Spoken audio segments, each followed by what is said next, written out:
Aubrey Mason at your service. At Assignments Unlimited, we do anything, anywhere, at any time. 33 Half Moon Street.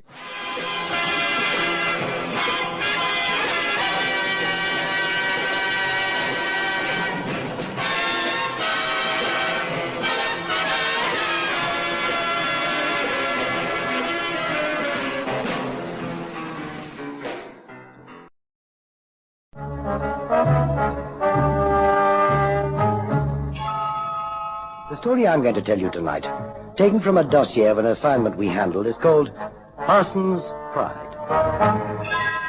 Here now is Aubrey Mason.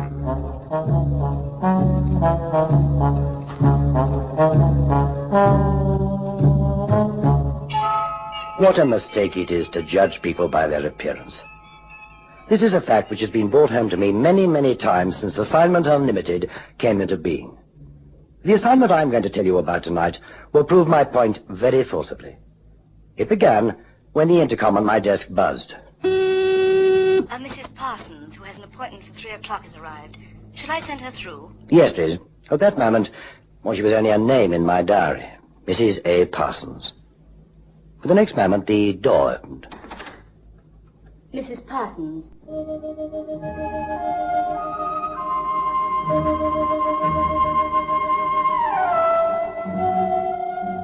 She was tall, about 5'6", but her auburn hair piled on top of her head made her look taller and slimmer than ever.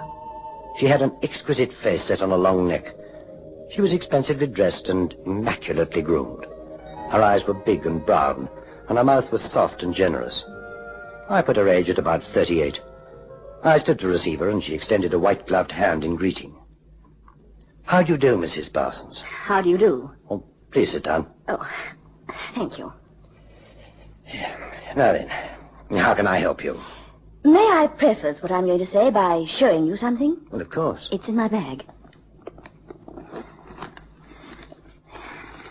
Here we are. Diamonds. Beautiful diamonds, too. To be more precise, Mr. Mason, a diamond earring. Exquisite. Well, tell me more. It's one of a pair valued at £5,000. The other is lost. Or rather, it's not lost, it's... This sounds so silly. I know where it is, but I can't get at it. That's why I've come here. Do I take it that the earring is inaccessible and, well, you want us to retrieve it for you? Precisely, Mr. Mason. Well, it sounds intriguing. Now, before we go any further, may I take down a few particulars? Certainly. Now, your full name is... Angela Parsons. Angela Parsons. Your address?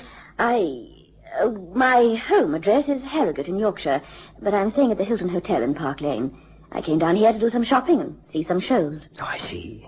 Well, thank you. And, where is the earring? At the Hilton Hotel, in the basement. Yes?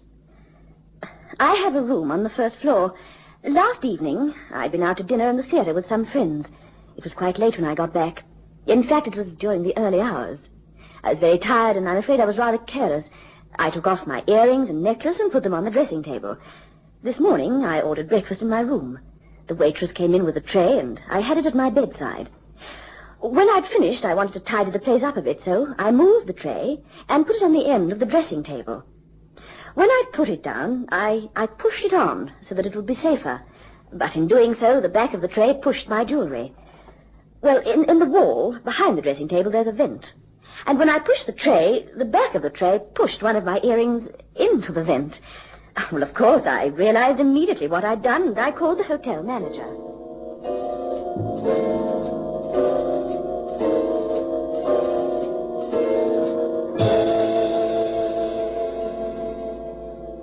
I'm sorry to have been so long, Mrs. Parsons. I came as soon as I could.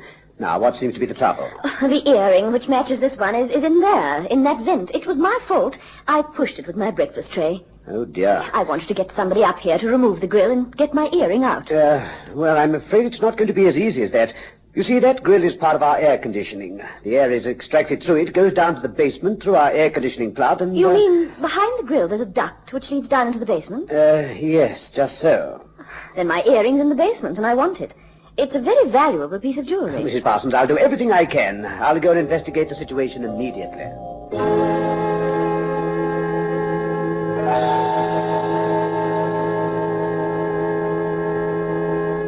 poor man came back to inform me that the air duct down which my earring had fallen joined a horizontal duct in the basement. It was totally inaccessible, he said. But surely he considered dismantling that part of the system? Oh, yes, and blithely informed me that the cost would be £200. Well, frankly, Mr. Mason, I considered that to be excessive. Forgive me, Mrs. Parsons, but am I right in thinking that your jury is insured? You are? Well, then there's surely no problem. Again, I'm forced to be frank with you. I am what the insurance companies call a liability, high risk. I've made so many claims on them in the past for lost and damaged personal effects that if I claim again for this, my next premium is going to be very high indeed. It occurred to me that there was perhaps a cheaper way of recovering my earring. I've spoken to the maintenance people at the hotel, and they hummed and hawed. They clearly weren't interested. I contacted the air conditioning people myself. They weren't very cooperative either. They assured me that the only way of getting to the earring would be to dismantle the air ducts. Oh, you can imagine how frustrated I was. I went down to the basement myself and had a look at the situation. It suddenly occurred to me that if the grill at the end of the horizontal duct were removed, and someone got inside and crawled along to where the vertical duct from my room came down, it would be easy. Do you think I can find anybody who's willing to do that? Not even the smallest page boy in the hotel. The manager won't allow it. Why not? Oh, apparently some question of insurance. He has no policy covering this sort of thing. How infuriating for you. It's such a simple job. In sheer desperation, I consulted the personal column of the Evening Standard. I saw your advertisement, phoned to make an appointment, and, well, here I am. Will you help me? We'd be delighted, Mrs. Parsons. You do this sort of thing? It's this sort of thing that keeps us in business. Oh. You can guarantee satisfaction? I can. When will your man do the job? Well, will this afternoon suit you? The sooner the better. Good. Let's say 4:30. Where shall I meet your man? His name's Cannon, David Cannon. Well, what about the lounge at the Hilton? Lovely.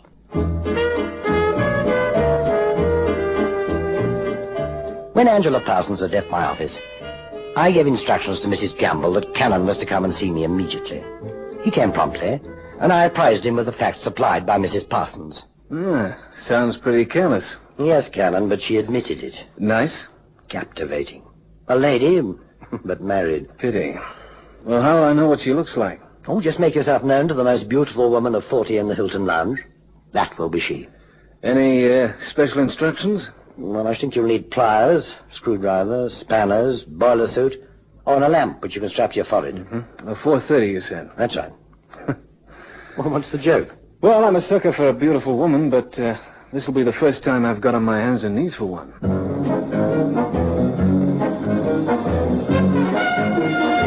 For once it was a short journey for Cannon. Along Half Moon Street into Curzon Street, and then left into Park Lane. Something of a record. As I predicted, Cannon had no difficulty in identifying our client. She was having tea and toying nervously with a cigarette. You'll be Mrs. Parsons. That's right. The name's Cannon. I work for Aubrey Mason. How do you do? How do you do? Now, where's the location? The what? How do we get to the basement? Oh, we'll take the lift. Okay, let's go.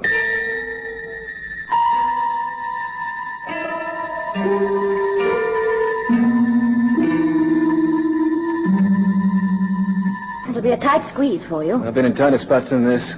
It's about, 50 feet to where the down duct joins this one. There's a strong draft in there. Do you think it's conceivable that my earring will have been drawn further along the duct towards the fan? Possible, but unlikely. We'll see. It only took a few moments for Cannon to remove the wire grill from the end of the duct. He did this by standing on the boot of Mrs. Parsons' car. He then donned his boiler suit, strapped a miner's lamp to his forehead, and hoisted himself into the narrow opening.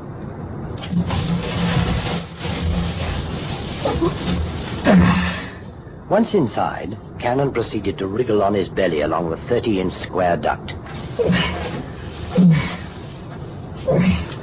Only hope this thing's strong enough to support me. Well, it's not far to fall, but I get pretty shaken up in the process. Now then, let's see. Not much further. What a heck of a way to earn a living. Still, Never a dull moment. Ah, here we are. Now this is where the vertical duct joins the big horizontal one. And it should be around here somewhere. It's quite a drop from the first floor. It must have bounced. Maybe broken. Nope, nothing here. Well, maybe it's further along towards the fan. Here we go again. And now I know how a rabbit must feel after a rough night out. No, not here either. There's nothing here except an envelope stuck on the grill next to the fan. I wonder.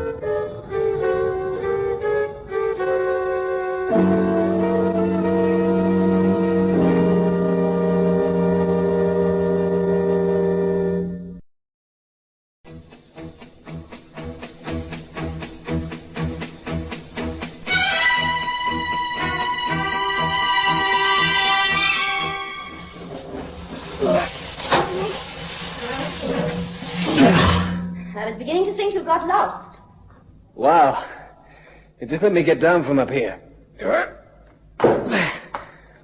Oh, well. That's that. No earring. Of course not. Where's the envelope? Hey, now, wait a minute. Mr. Cannon, I'm in no mood to indulge you and your wisecracking. I want that envelope. Or else. Well, you must want it pretty badly. Do you mind pointing that thing the other way? I get pretty nervous looking into the barrel of the gun because it's been my experience they have a nasty habit of going off.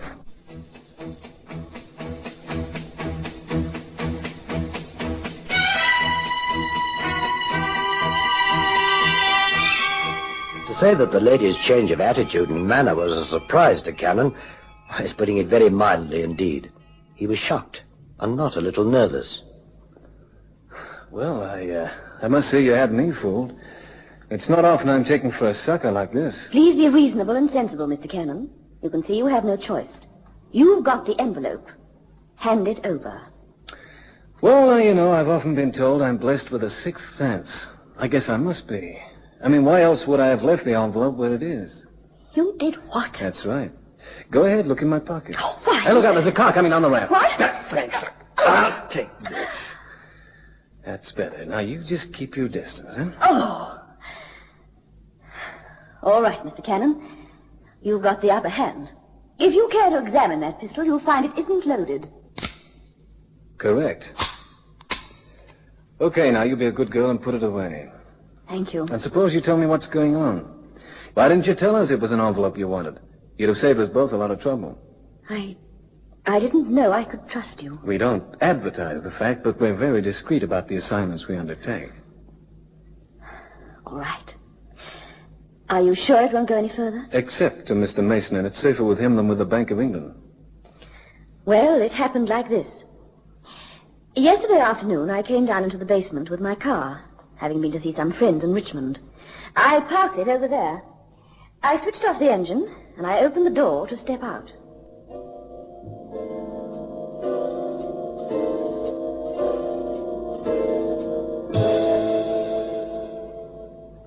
Allow me. What? How do you do? Oh, you gave me such a fright I didn't see you. I know.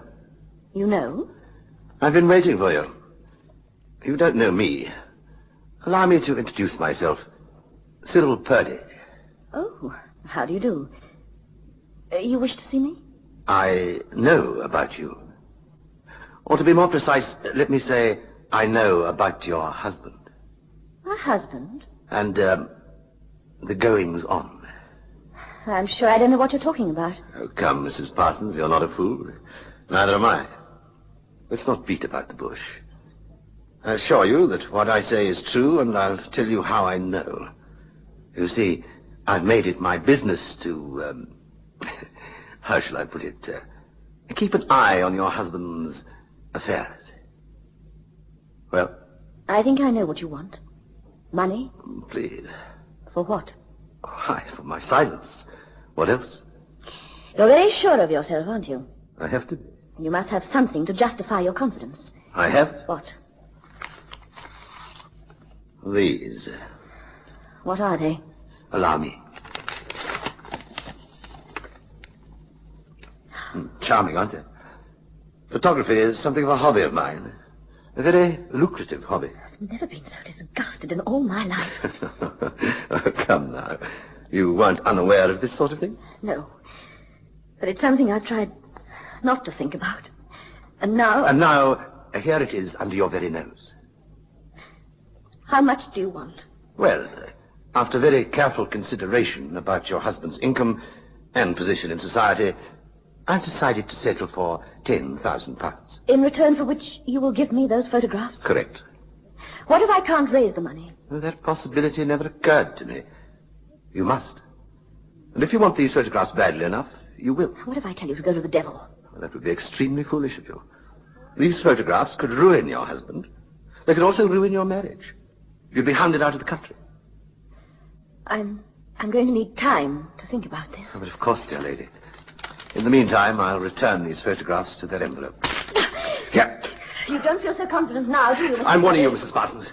If you try anything foolish, I shall be most severe with you. Keep away from me. You don't think I'm fool enough to let you get away with those photographs, do you? I'm not letting £10,000 slip through my fingers. I've put too much time and energy into my scheme. Give them back to me. Keep away from me, you beast. I'm a patient man, Mrs. Parsons, but I also have a violent temper. You wouldn't dare lay a finger on me. Wasn't that? He lunged towards me and I cried out. I didn't know what to do. I was alone in this basement garage, and I knew that that sort of man would stop at nothing. I couldn't run to the lift. There wasn't time. He would have caught me. On the other hand, he was blocking the other exit, the ramp up to the street. And then I saw the grill at the end of the horizontal air conditioning duct. I remembered feeling the movement there as I walked past it to the lift early that morning. I rolled the envelope into a cylinder which I hoped would have a small enough diameter, and I suddenly dashed to the grill. Before Purdy knew what I was doing, I'd slipped it through, and I felt extremely gratified to see the draft capture the envelope and suck it away into the darkness.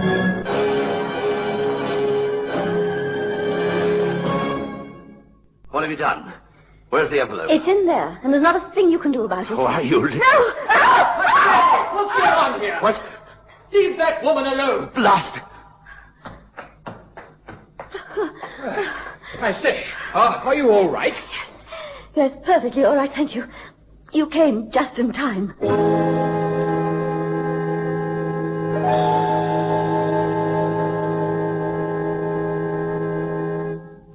I thought I was going to faint, but I didn't. The man wanted to call the police, but fortunately I was able to persuade him that it wasn't necessary. He thought I'd been molested. This Mr. Purdy sounds like a nasty piece of work. He's worse than an animal. Do you think he'll bother you again? I don't know. I've got no guarantee that he won't. Well, it seems to me that I've got to go and get that envelope for you. Then it's up to you what you do with it. Thank you, Mr. Cannon. And so, once again, Cannon climbed onto the boot of the car, and from there he reached up and wriggled into the air duct. He crawled the 70 feet or so to the grill next to the extraction fan, on which was the envelope containing the photographs. He tucked it into the pocket of his boiler suit, and then wriggled backwards to the comparative comfort of the basement garage. He replaced the wire grill and jumped off the car to the basement floor. Well, this time it's for real. Well, I guess we can go home now. I'll go back to 33 and make up my report. Mr. Cannon, do you have to record all the details of what's happened? No, I guess the report will say how our client wanted an earring retrieved and how the job was done.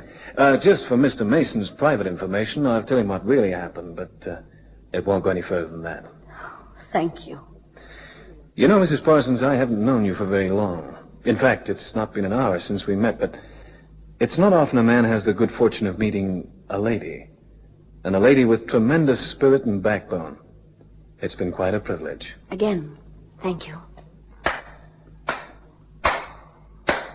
Congratulations, Mr. Cannon. Purdy? That was a very noble speech. One rarely finds a man being so gallant to a lady these days. Purdy, I don't want to have to soil my hands on you. But if you're not out of here pretty soon, I'm going to tear you apart. How long have you been standing there? Long enough? What's the joke? I'm afraid the joke's on you, Mr. Cannon. You've been misled. Mr. Purdy, please.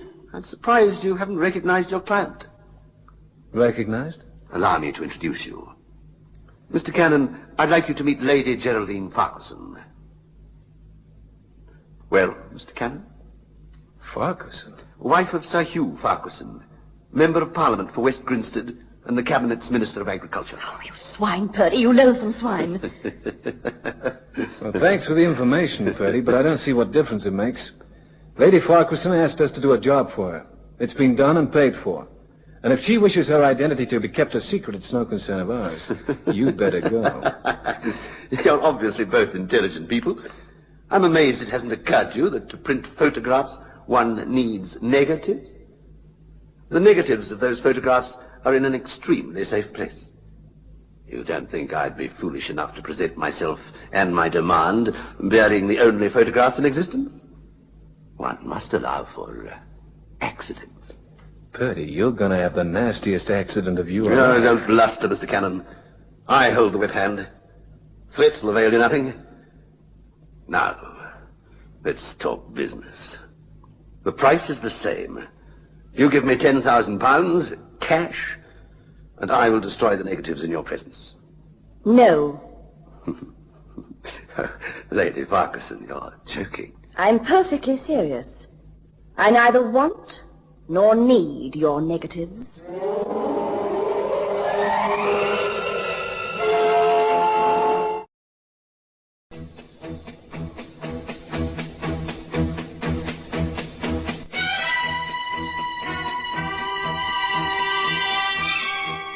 The faces of both Purdy and Cannon must have been perfect pictures of surprise and disbelief. She'd been so anxious to have in her possession the photographs from the air duct, and having been informed by Purdy they were worthless by virtue of the fact that he held the negatives, she calmly informed Purdy that she didn't want them. Gentlemen, it seems I owe you both an explanation. Mr. Purdy, you have been laboring under a misapprehension. You assume that I would be more than willing to cover up my husband's amorous adventures. And you, Mr. Cannon, mistook me, or perhaps I misled you, mistook me for the brave little wife trying to protect her husband's reputation and save her marriage. Not so. I've been married to Hugh Farquharson for 14 years. The misery of those years has been indescribable. My husband has had a succession of girls, secretaries, hotel receptionists, waitresses, typists, and girls who are laughingly referred to as models. My husband indulged himself to the extent of being on the threshold of bankruptcy. I have my clothes. I have some jewelry and a fine motor car. But in the event of a divorce, I have no hope of alimony. These photographs provide me with exactly what I want. A, they are a perfect evidence for divorce, and B, they're very valuable. You see, gentlemen, I have sold the story of my life with my husband to a well-known Sunday newspaper, but the editor required proof. He didn't believe that what I wrote was true. Now, when I show him these photographs, he will pay me enough money for me to live in the manner to which I have been unaccustomed. You, Mr. Purdy, have nothing, but someday I'm sure you'll get what's coming to you. You, Mr. Cannon, have been extremely courteous and kind. At least you have a fee for your services. Goodbye.